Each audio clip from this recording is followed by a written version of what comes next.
This is the Toward a New World podcast with your host, Corinna Stoffel. As a space for all things regarding the global, collective transition we are in, we have conversations about transition, separation, and connection regarding oneself, others, and the earth. The aim is to educate, empower, and inspire.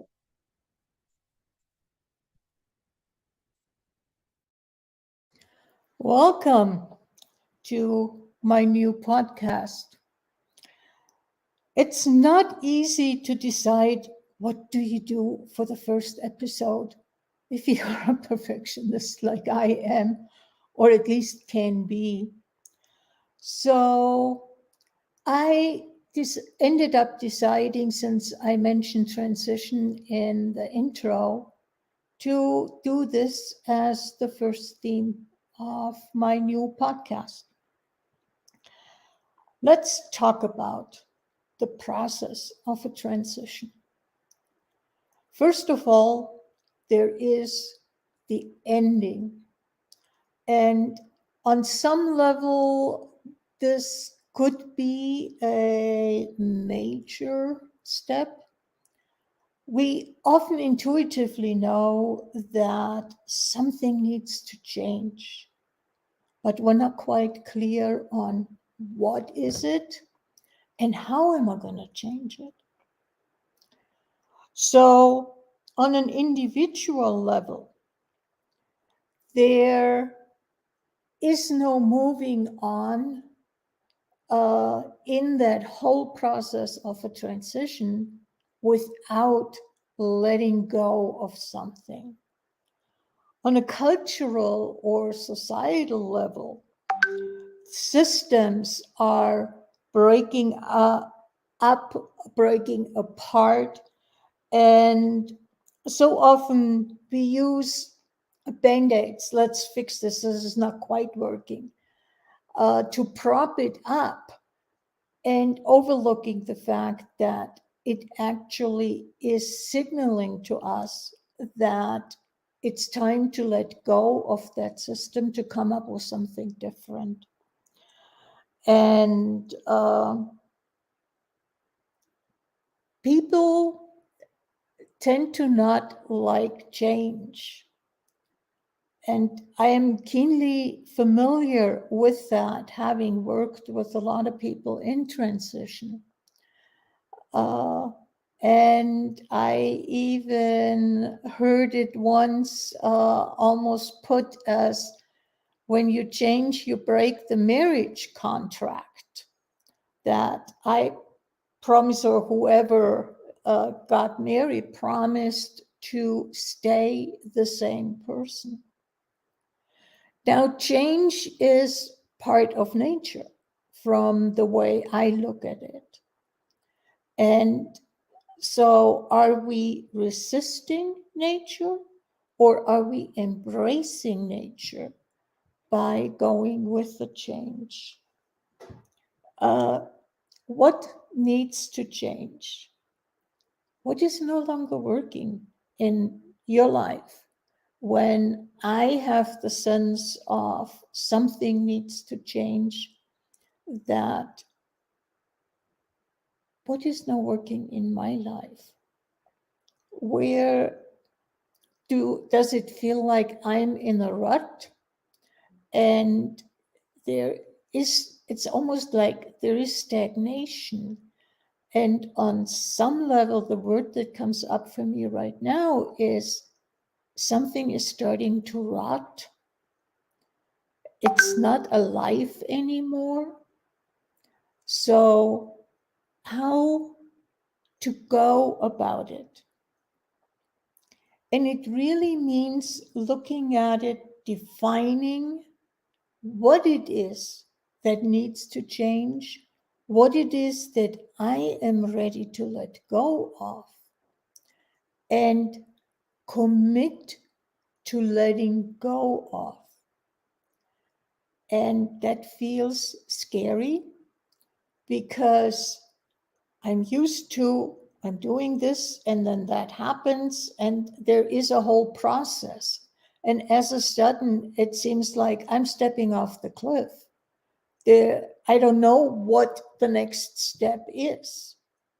And that in some level is normal, absolutely normal, because that is part of the process of a transition, finding out how the next few steps are evolving. And it's the process. You can almost say there is a process to the ending. You start to disengage of your current way of functioning, to separate, to sort of put a stop sign up and say, oops, I'm going in the same direction. What else can I do? How can I change that? How can I let go of that? And it's also a dismantling that is looking at what is exactly going on.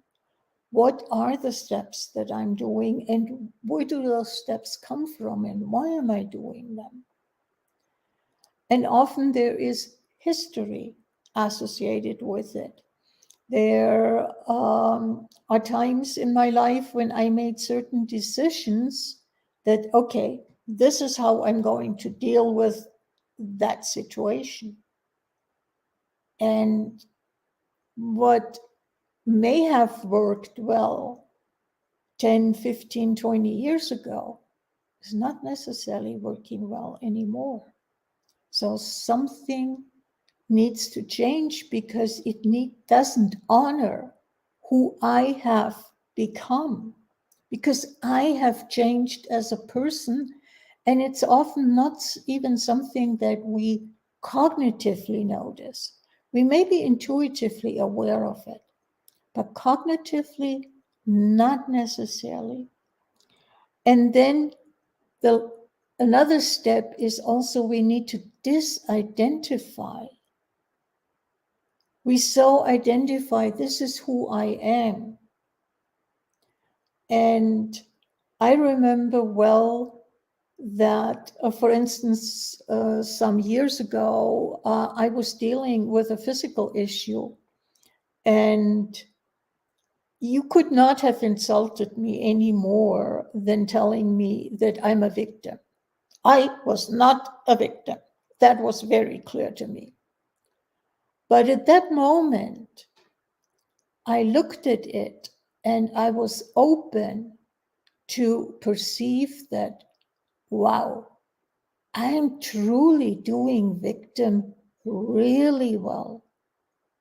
So on some level, my idea that I'm not a victim is not correct. And I decided to drop that label and drop a few other labels that I had assigned to myself, just for good measure, because if that one was wrong, there was a good likelihood that several of them were wrong. And let's just see every single time, instead of I am this, that, or the other, experience and check in and go from there. So the ending needs to happen, and it's a process that then spills over into what William Bridges in his book Transitions calls the neutral zone, or for the moviegoers among us who are fascinated with the heroes movies. Usually there is the home base, and the hero needs to leave the home base and go through challenges to become eventually the hero. And so the next phase I often call the challenge. And what is that all about? So often that time period feels wrong. I don't know who I am because I disidentified. What am I going to do? How am I going to deal with this situation? And wanting to be in control of things, it's sort of like the flag goes up, wrong direction, need to go back. Only, do you really need to go back? Or is there something to be explored? And I remember very well when I was going through a major transition in my life that I somehow had the urge, and that holds true for other people too, to go and be by myself. So at that time, I was living in California. So I drove for a few hours to the coast, booked myself into a motel, and I chose the town because, as a backup, as a safety, I knew people there. I had some friends. And so if everything fell apart, I could meet with them. And they agreed that in case they would be there for me. But it was really important to take that time to just be with myself, to journal, to put things down that came up, not necessarily writing a story, but just being with what popped in each moment, each day. I did it for I stayed there for several days. So I got really clear that, yes, this is necessary.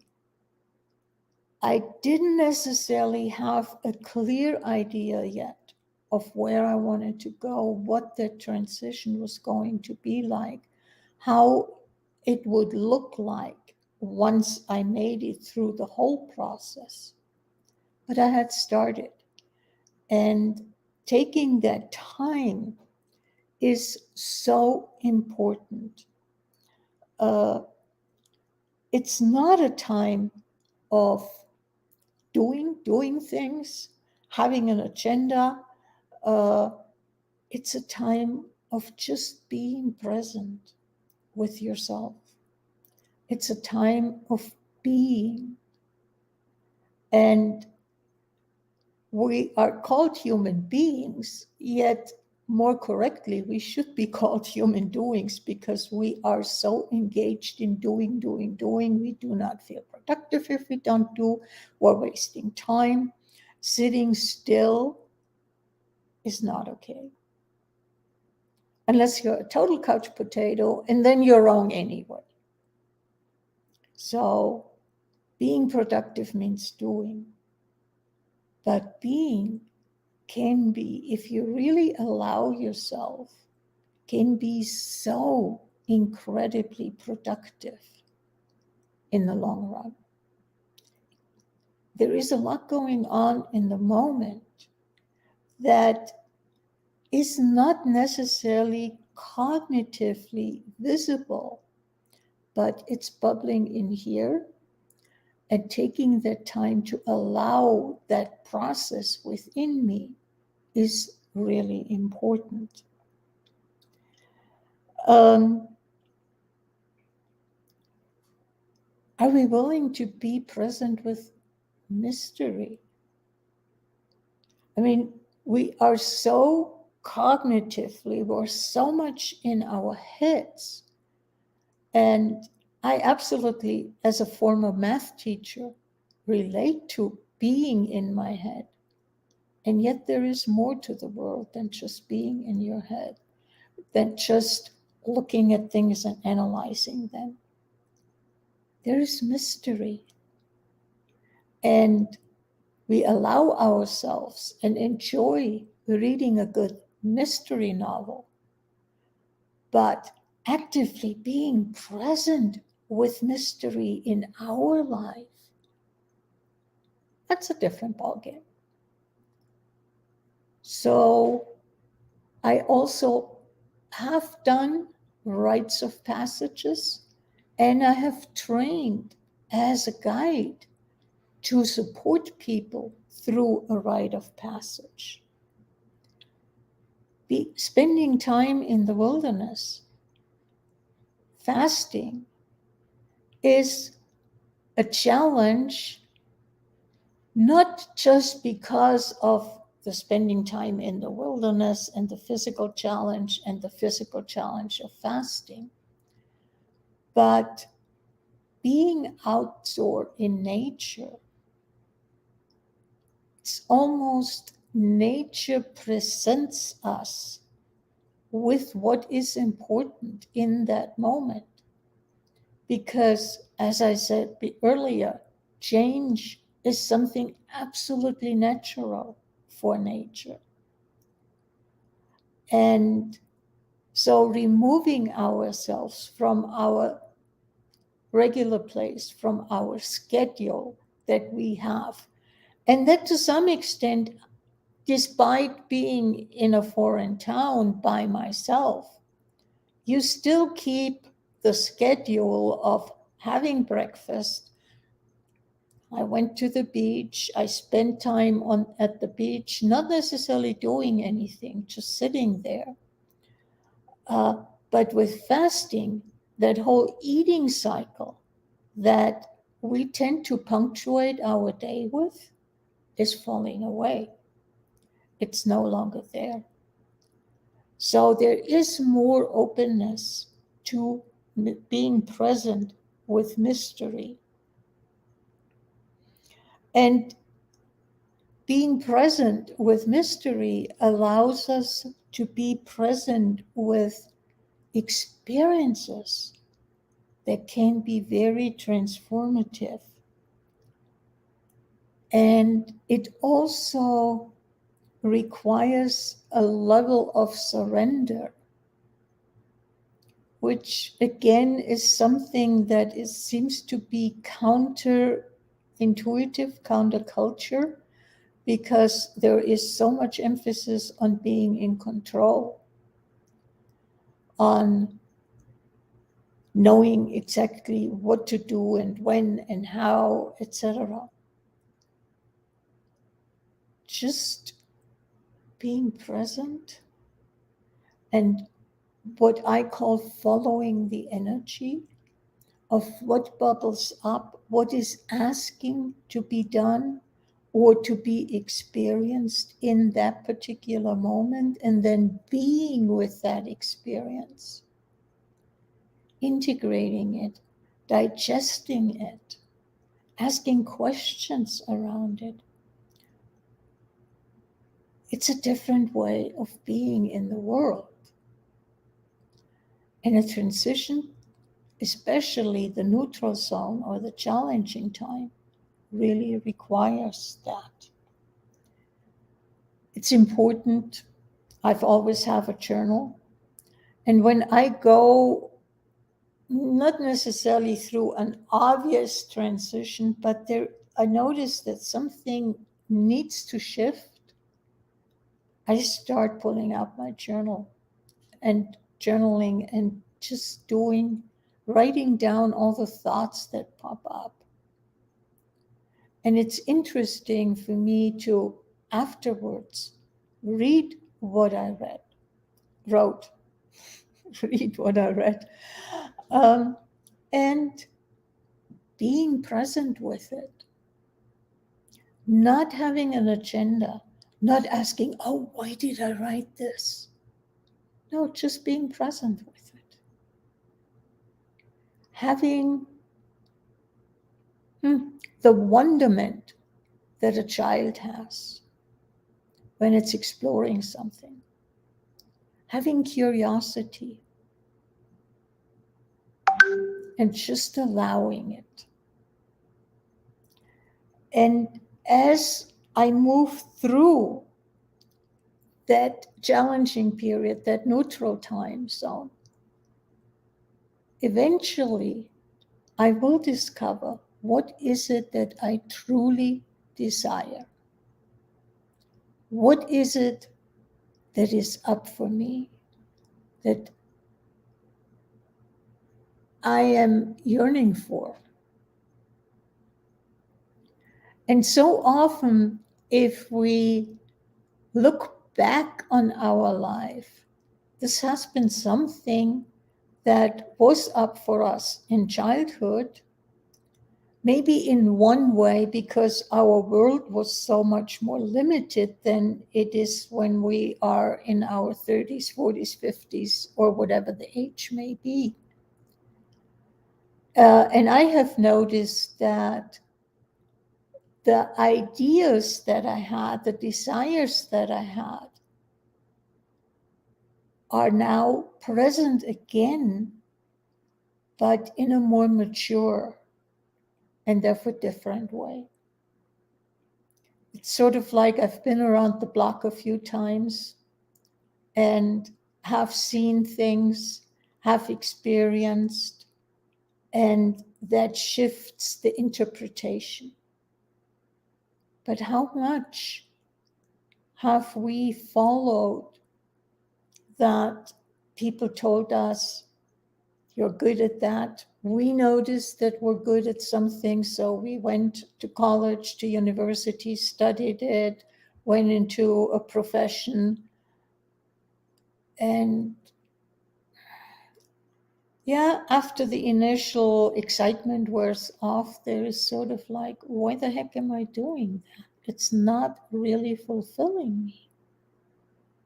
And are we willing to see that as a time that transition is ready, that we are ready to ask for something new, to do a shift? And after that ending, moving into the neutral zone, the challenge to find out what it is that we really desire, where we want to go, then the new beginning is starting. And that is also not necessarily an easy phase. All three phases have their challenges because I got clear on what I want to do. But how the heck do I implement that? How do I go about making that real now in my life? And this is again a time where it's sort of, oh, I'm running into too many difficulties. I guess I must have gone down the wrong path. Let's go back and just undo everything that we just did. How much, if we run into discomfort or somewhat difficulties, are we interpreting it as being a sign that we are going down the wrong road, that we're going down the wrong path? Because if it would be the right path, it obviously would be easy. Not necessarily. Really becoming who I am, who you are, fully in all its expressions, to live your purpose is not necessarily an easy step, because it may go counter the mainstream. You may not fit in as much as you did before. You may have to be willing to initially walk in a different direction, which can mean losing friends. On the other hand, it also can mean gaining new friends that are more aligned with where you desire to go. So the new beginning truly is a step by step by step process of exploration. And what if we stop having the agenda of the goal, where we want to end up, rather say asking, okay, what's the first step? And taking that step. What's the next step? and following that, not knowing the road ahead. And it may feel again stepping off a cliff. But there is that saying that if you're willing to step up off the cliff, then you can find out that you will be caught either by the hands of God, of the universe, of mystery, whatever you call, or whatever your name is for it, or that there is a net that the universe has provided for you that you will land in, and then it gently you get lowered down to the ground. And as a sudden you stand on your 2 feet and everything becomes clear. Transition is an interesting journey. And the new beginning, do people who know you see something new in you?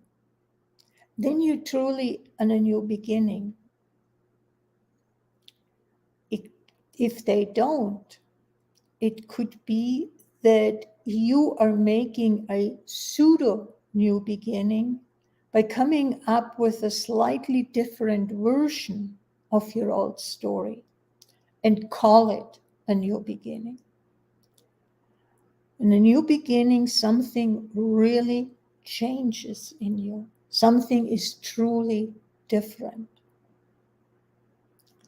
And now, having said in the very beginning, in the intro, that we are in a global collective transition, if you look at the world, on some level, it seems like things are falling apart. And that is a sign that we have come to the end of the systems. So how much are you willing to check in with you? What kind of world would you like? And get clear on that. That is your neutral zone. We all, in a way, are in a neutral zone, in the challenge, deciding on what is it that we actually would like? How would we like the world to function? What would we like to see? And to dream about it, to get clear about it, and then start living from that place. Doesn't matter if anybody else is doing it. If I know this is the world that I would like to live in, then why don't I live my life in that way? Why do I not then treat nature, treat other people, behave in a way that represents that different way of being? And in that sense, we all can make it through the transition. We can make it through the transition knowing that I'm not alone. There's so many others that are in the same boat. And what if we come together and work together, talk with each other, create change as we see fit, as we are called to? Maybe that's the calling that we have at this point in time. Please leave a comment or any questions. I will get back to you, and I promise that. It may not be right away, maybe tomorrow, but I will get back to you, and any comments or ideas on things that you would like to know more about, I will consider and maybe have it as a upcoming podcast. Take care. Bye bye.